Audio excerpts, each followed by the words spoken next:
The dining room was quiet, except for the faint clinking of cutlery. A roasted chicken sat untouched between them, but Clara Reynolds wasn't hungry. She twirled the stem of her wine glass, her manicured nails tapping lightly against the glass, a rhythm David Reynolds had heard for years but never liked.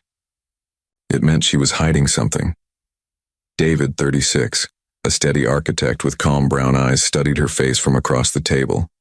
He had seen her like this before, when she quit her job on a whim, when she secretly drained their savings to chase a failing boutique dream. Nervous, lips pressed together, eyes darting toward the floor. Finally, Clara set the glass down. Her voice cracked at first, then grew stronger as if rehearsed.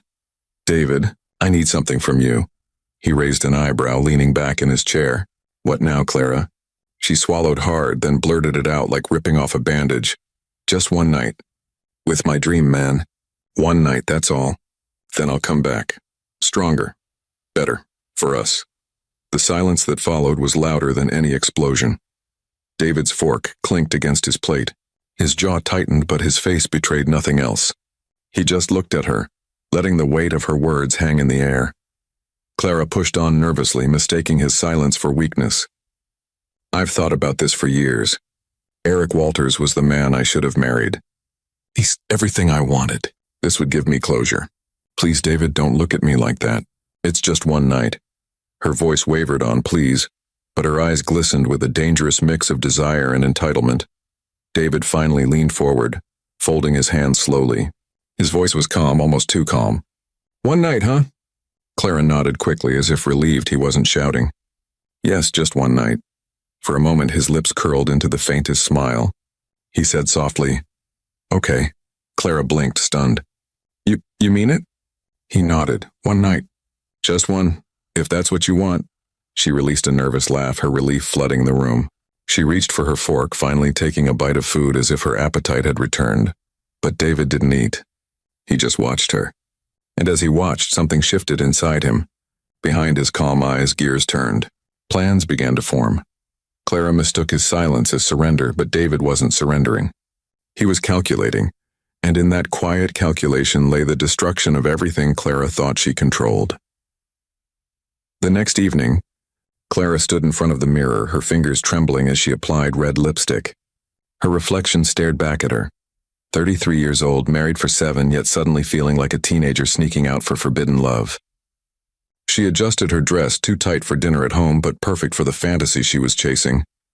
Behind her, the faint creak of the old wooden floor reminded her that David was somewhere in the house. He hadn't asked questions. He hadn't argued. He simply said one night, then disappeared into his study. The quiet acceptance unsettled her, but she brushed it aside. "He'll forgive me," she whispered to herself, spraying perfume on her neck. "He always forgives me." Clara slipped on her heels and tiptoed toward the door. David's study door was slightly ajar. Through the crack, she caught a glimpse of him. Calm, seated at his desk, glasses resting on the bridge of his nose as he scribbled something into a notebook. He didn't look up, didn't say a word. For a split second, Clara hesitated. Then, with a defiant lift of her chin, she opened the front door and walked into the night. Eric Walters was everything she remembered from college. Tall, confident, the kind of man whose presence filled a room. His silver watch glinted under the warm lights of the luxury hotel lobby. He greeted her with a kiss on the cheek, lingering just enough to make her heart race. "Clara," he drawled, his smile practiced and perfect. "You look even better than I remember." Her insecurities melted in that moment. She giggled, letting him guide her through the polished marble hall into the restaurant. Candles flickered, violins played softly, and expensive wine flowed. Eric's hand brushed hers across the table, making her pulse quicken. "You deserve this," Eric whispered. "A woman like you should never settle for less." Clara blushed, drinking in every word. With him she felt chosen, special, alive. She clung to the illusion like a drowning woman reaching for air. What she didn't notice was the man seated quietly at a corner table, sipping coffee, his face buried behind a newspaper. A tiny camera lens poked from the folded pages. Each stolen kiss, every wine toast, every touch of Eric's hand against Clara's skin, captured in crisp detail. David's private investigator didn't look at her once. He didn't need to. He had his orders. Later, in Eric's hotel suite, Clara let herself fall completely into the fantasy. She told herself it was just one night, that she would return to David in the morning and life would resume as normal. She never asked why Eric's compliments sounded recycled, why his eyes occasionally flicked to his buzzing phone instead of her. She didn't care. For that night she was living her dream. But dreams, like glass, shatter easily. And back at home, David closed his notebook, slid it into a locked drawer, and whispered to himself, "One night. That's all I needed too." The morning light slipped through the curtains as Clara tiptoed into the house. Her heels dangled from her fingers, her perfume still thick in the air. She wore the smug smile of a woman who thought she'd gotten away with something. David was already at the dining table, dressed in his usual crisp shirt and tie, a mug of coffee steaming in his hand. He didn't look up. Clara cleared her throat, masking her nerves with fake cheer. "Good morning," she said softly, sliding into her chair. "You're up early." "Couldn't sleep," David replied evenly. His voice was calm, unreadable. She poured herself some juice, hoping the night's guilt wouldn't show on her face. But her husband wasn't looking at her plate. He was staring at the remote control in his hand. Clara frowned. "What's that for?" David pressed a button. The television screen flickered to life. And suddenly Clara's entire body froze. There she was, her face flushed with laughter at the restaurant, wine glass raised in a toast. Then another clip, Eric's hand brushing her cheek. Another, her slipping into the hotel lobby, smiling like a schoolgirl in love, every detail, every moment, captured. Clara's fork slipped from her hand and clattered onto the plate. "David," her voice cracked. How? "Funny thing about one-night dreams," David interrupted, his tone steady. "They look a lot uglier in daylight." She shot up from her chair, rushing toward the TV as though she could somehow erase the images. "Turn it off." "Please, David, turn it off." But he wasn't finished. He reached for his phone, tapped once, and said calmly, "Already sent." Her head whipped around. "Sent? Sent to who?" His eyes finally met hers, cold and piercing. "To everyone who needed to know who you really are. Your parents, your brother, your sister. I even shared a folder link on the family cloud. Transparency, Clara, that's what marriage is about, right?" Clara's face drained of color. Her phone buzzed violently on the table. Her mother's name flashed across the screen. Then her father. Then her younger sister. Dozens of messages poured in. She staggered backward, clutching her chest. No, David, please. They'll never forgive me." David's lips curled into something that wasn't quite a smile. "Neither will I." Her phone buzzed again, this time a text from her mother. "Clara, how could you do this? To your husband? To us?" Clara collapsed into the chair, her hands trembling as she tried to explain over the phone, but her words came out broken, drowned by her family's disappointment. And David. He simply sipped his coffee, his expression unreadable, as though this was just the beginning, because it was. Clara spent the rest of the morning pacing the living room, her phone buzzing nonstop with messages she couldn't bear to answer. Her parents had called her a disgrace. Her sister said she was dead to the family, and even her younger brother had sent a short, cutting text, "You ruined everything." But Clara, stubborn and panicked, convinced herself she could fix it. "I'll smooth things over with David," she muttered to herself, adjusting her blouse in the mirror. "He's always forgiven me before. He'll forgive me again." By noon, she decided to do something normal. Buy groceries for dinner, maybe cook his favorite steak. It would show him she was still his wife, still the woman who took care of their home. She swiped her card at the grocery store checkout. Declined. The cashier tried again. Declined. A murmur rose from the line of people waiting behind her. Heat rushed to Clara's cheeks. "That's impossible," she snapped, digging for another card. "Run this one." Declined. The cashier gave her a tight, uncomfortable smile. "Do you have another form of payment, ma'am?" The word "ma'am" stung. She pulled out her phone, opened her banking app, and froze. Zero balance. Every account she had access to. Empty, her heart pounded. She fumbled to call David. But before the line even rang through, a text arrived. From David. "Consider this repayment for the hotel bill you stuck me with. Dream nights aren't free, Clara." She staggered out of the store, leaving the groceries behind, humiliated as strangers whispered about her. Outside in the parking lot, she collapsed against the steering wheel of her car, hands trembling. David had cut her off. Back at the house, she stormed through the door, waving her phone. "You had no right," she screamed, "freezing our accounts." "That's illegal, David." He was in the living room tying his tie in the mirror, his calmness a dagger to her chest. "Our accounts?" he repeated softly. "Clara, everything in this house, everything in those accounts, came from my work, my late nights, my designs, not you. And now it's back where it belongs." She lunged toward him, grabbing his arm. "You can't do this to me. I'm your wife." His jaw tightened as he pulled his arm free. "You stopped being my wife the second you chose another man. Now you're just a tenant waiting for eviction." Clara gasped, the words slicing through her chest. "You wouldn't—" He adjusted his jacket, his voice even colder now. "Try me." Her phone buzzed again. A message from her landlord. "Mrs. Reynolds, your rent transfer failed. Please resolve this immediately." Her stomach dropped.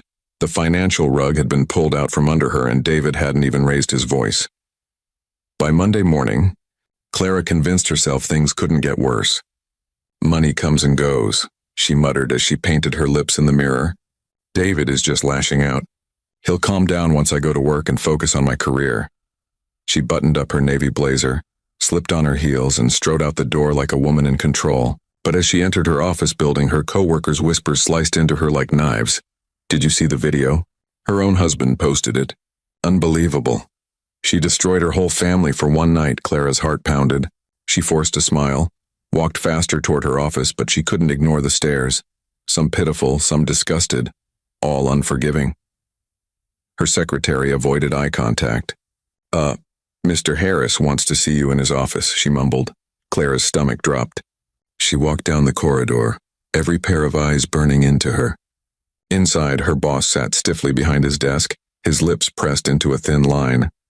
"Clara," he began slowly, "I received some troubling material this morning, pictures, videos, screenshots."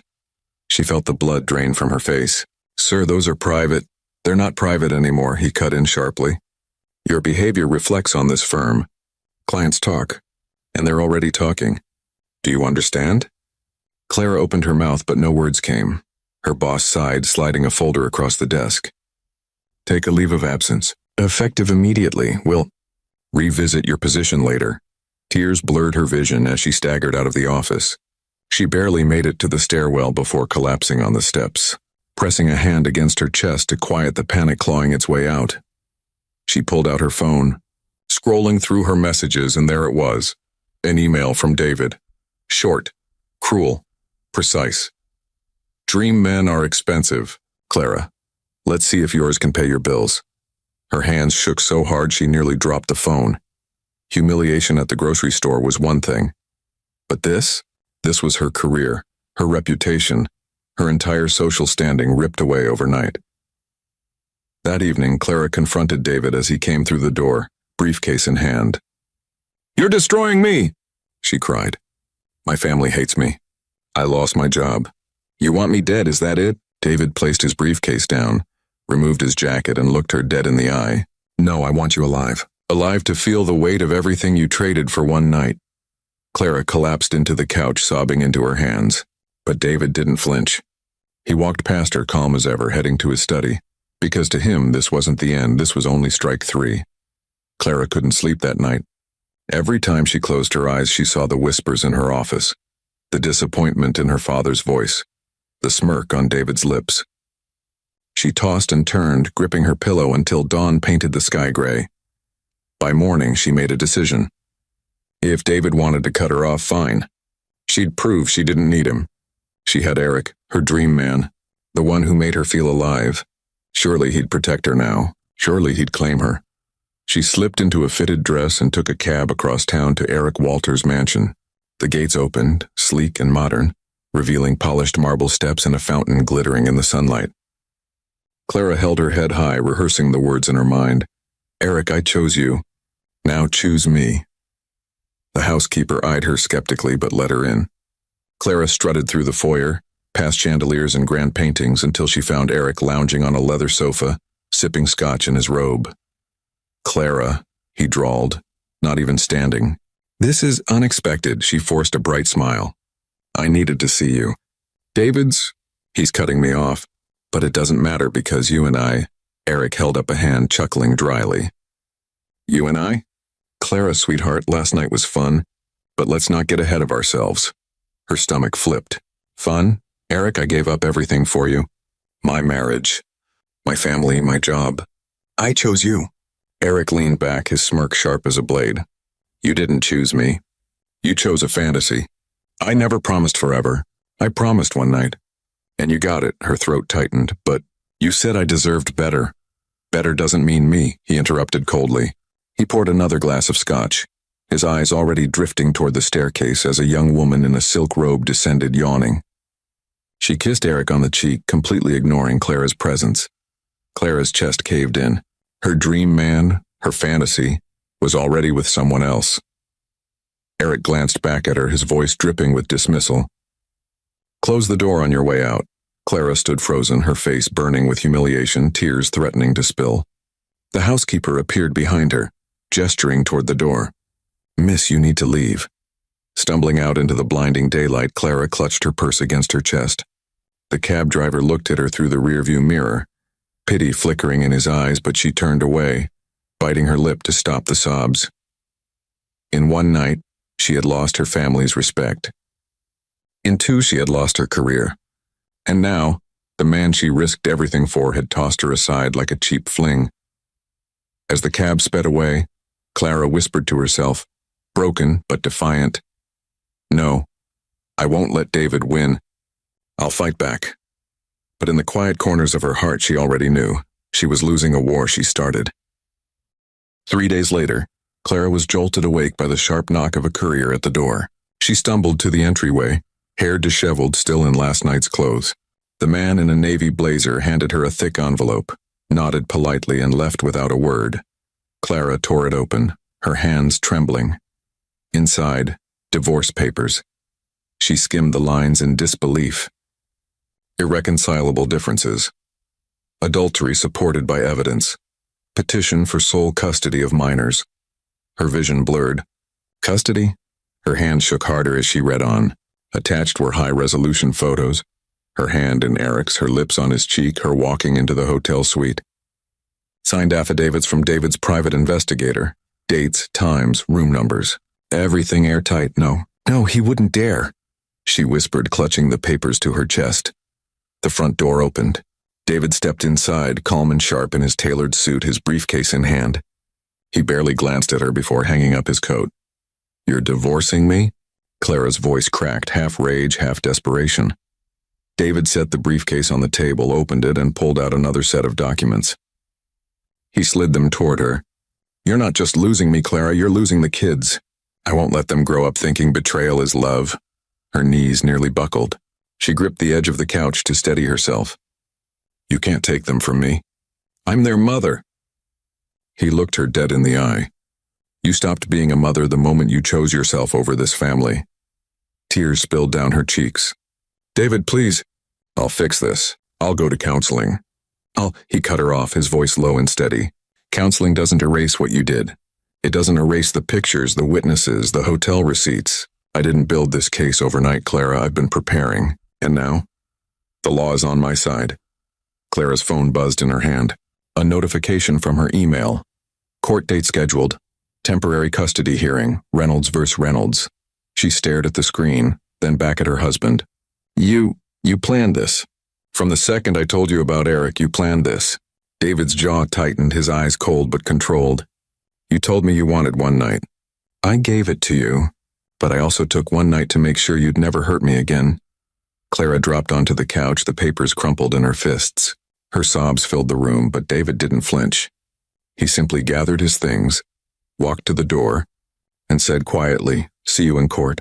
The door shut behind him, leaving Clara alone in the wreckage of her choices. The courthouse smelled of polished wood and cold justice.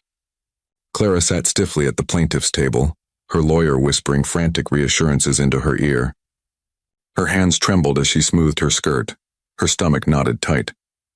Across the aisle, David sat calm, collected, not a bead of sweat on his brow. His lawyer stacked neatly organized files in front of him, thick binders that seemed to grow taller every time Clara glanced over. She tried to steady her breathing. He doesn't get to take my kids, she told herself. He can ruin my name, my money, but not them. The judge entered and everyone rose. The proceedings began. Clara's lawyer was first to speak, painting her as a woman who had made one mistake in a moment of weakness, but who was still a loving mother. A stable presence, someone who should not be punished by losing her children. Clara dabbed at her eyes with a tissue, trying to look remorseful, broken human. For a moment it seemed to work. The judge nodded sympathetically, glancing in her direction. Hope flickered in her chest. Then David's lawyer rose. Your Honor, my client is not here to smear his wife. He is here to protect his children. The binder opened with a thud. Page after page, photograph after photograph. Clara's night with Eric laid bare. Screenshots of messages, hotel receipts, even audio snippets of her own voice laughing as she told Eric, David will never know. Clara's face drained of blood. Her lawyer objected, but the judge waved it aside. Proceed. The lawyer continued, his voice steady as stone. This is not one mistake, Your Honor. This is a pattern of betrayal. Mrs. Reynolds risked her marriage, her family's reputation, and most importantly, the emotional well-being of her children, for what she herself called one night. How can she be trusted to put her children first when she cannot even honor her vows? The courtroom murmured. Clara wanted to vanish into the floor. She clutched her tissue, shaking her head furiously. That's not true. I love my kids. I would never hurt them, she cried, her voice cracking. The judge's gavel slammed once. Order. David didn't even look at her. His eyes stayed forward, calm, steady. A man who had already buried the woman across from him. By the end of the hearing, the gavel struck again. Temporary custody granted. To David. Clara collapsed into her chair, her sobs echoing through the chamber. She reached for David, desperate, broken. Please, David, don't do this. Don't take them from me. He finally turned to her, his eyes colder than she'd ever seen. You already did. Security escorted her out, her cries trailing down the corridor. Onlookers shook their heads, whispering as she passed. 2 weeks after the custody hearing, Clara stood outside what used to be her home. The garden she once pruned on Saturdays now looked fresher, brighter, alive. New curtains framed the windows. The sound of laughter drifted faintly through the open living room window. Her heart pounded as she pushed the gate open. She hadn't been invited. She hadn't been welcome for weeks. But desperation drove her feet across the pathway and up the steps. She rang the bell. The door swung open, and there she was. Emily. A woman Clara had seen before. David's colleague, the quiet, polite one who used to stop by occasionally with blueprints and coffee for late-night projects.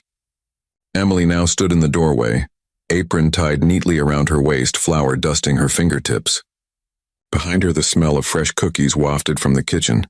Clara, Emily said gently, not with malice but with pity. That isn't a good time.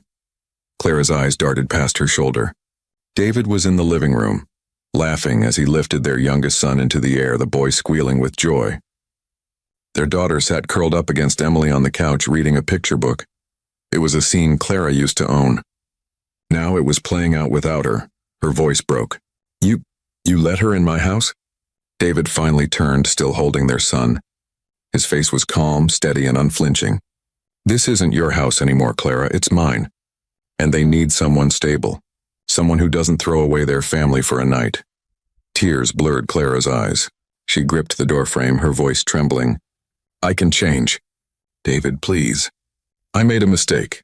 Don't do this to me. He shook his head, setting their son down gently. You did this to yourself. Emily stepped aside, her hand resting protectively on the daughter's shoulder.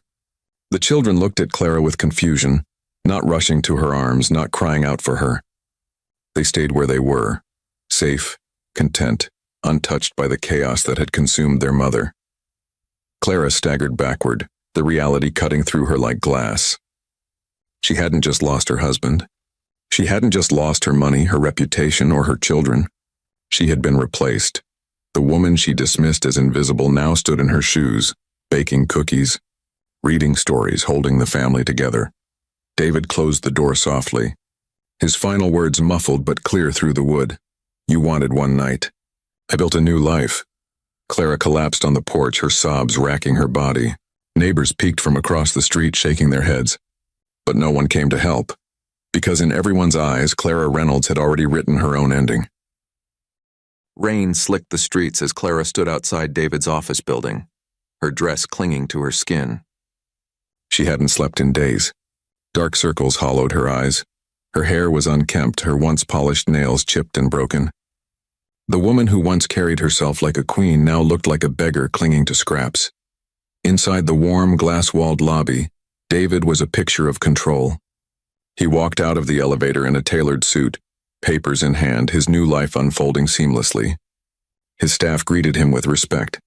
Emily waited outside in a car, the children's laughter echoing faintly from the back seat. Clara burst through the doors, ignoring the security guard's shouts.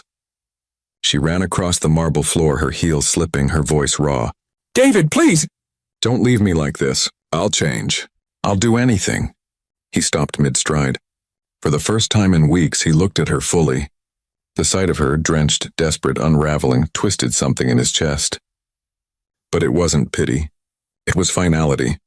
"Clara," he said softly, "you had everything. A husband, children, a home, and you traded it all for one night." Tears streamed down her face as she dropped to her knees, clutching his pant leg. "I thought he loved me. I thought I needed closure. I was wrong. Please, David, give me one more chance."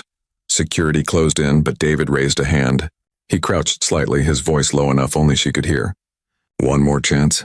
That's what I gave you. You spent it on Eric Walters, and now you'll live with that choice for the rest of your life." Her sobs broke through the lobby, drawing stares from employees and clients. She didn't care. Pride was gone. Dignity was gone. All she wanted was her old life back. But David gently pulled his leg free, straightened his tie, and turned away. He didn't raise his voice. He didn't insult her. He didn't need to. His silence was louder than rage.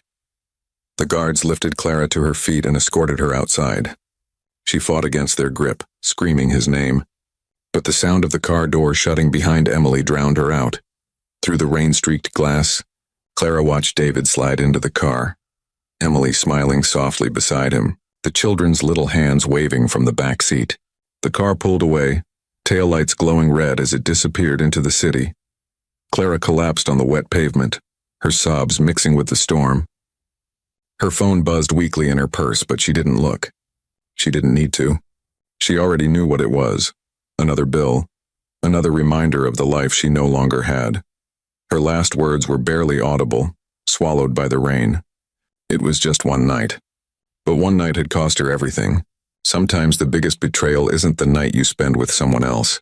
It's believing the person who loves you will always stay, no matter how many times you break them. If you were David, would you have given Clara another chance, or walked away forever?